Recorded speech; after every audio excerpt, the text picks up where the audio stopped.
Back on Sportsbook, Pauly and Teddy, betting inside today. Big game breakdown, as always, live on sportsbookreview.com. Monday Night Football. Colts hit the road to take on the Jets. Indy 2, 48.5 the total. Look at this graphic. Jets run the ball better than the Colts. Jets defend the run better than the Colts. Jets defend the pass better than the Colts. But luck against Fitzpatrick is where you have the mismatch, Teddy. Yeah, and it's a pretty big mismatch when you look at the stats, and it's a bigger mismatch when you look at the results. Andrew Luck's winning games for his team. Every game that Indy has won this year has come because Andrew Luck has done it. Ryan Fitzpatrick, I'm trying to think of a win that he got for the Jets this year.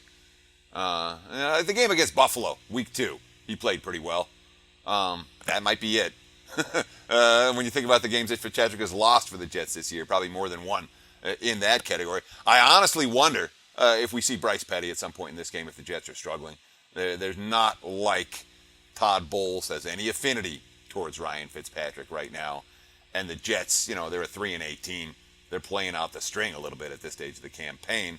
Although, Monday Night Football at home with a chance for redemption. We saw a team that had been struggling, a veteran team like Cincinnati, bounce back yesterday. We saw a veteran team like Arizona bounce back yesterday. So, we can't say that it's hopeless for the Jets, but, God, this team played their Super Bowl last week against the Patriots. They lost that game.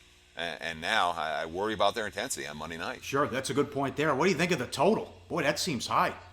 It does, but that's the kind of total that Andrew Luck brings to the table. And that's the kind of total it's the Colts total, let's put it that way, because Indy's defense is clearly problematic. And the one thing that Fitzpatrick has shown a willingness to do, he'll chuck it around. He'll chuck it into traffic. Indy doesn't have a lot of guys that are making plays off that. And the Jets do have some downfield weapons. It's not like they're hopeless.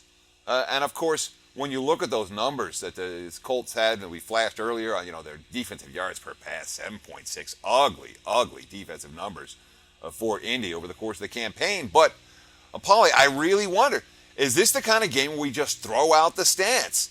The Jets' season-long stats don't seem to make a whole lot of sense to me right now when I try to wrap my head around what the Jets are going to be like over the back end of the campaign. And when you look at Indy, with Luck back on the field, they're a different team than when he's hurt, and now they're playing, they're very live for the postseason right now. If they win here, they'll be in a 3-way tie in that AFC South for first place.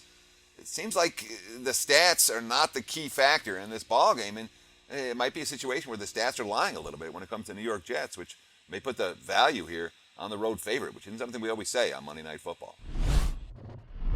Hey guys, for the full video, go to sbrpicks.com.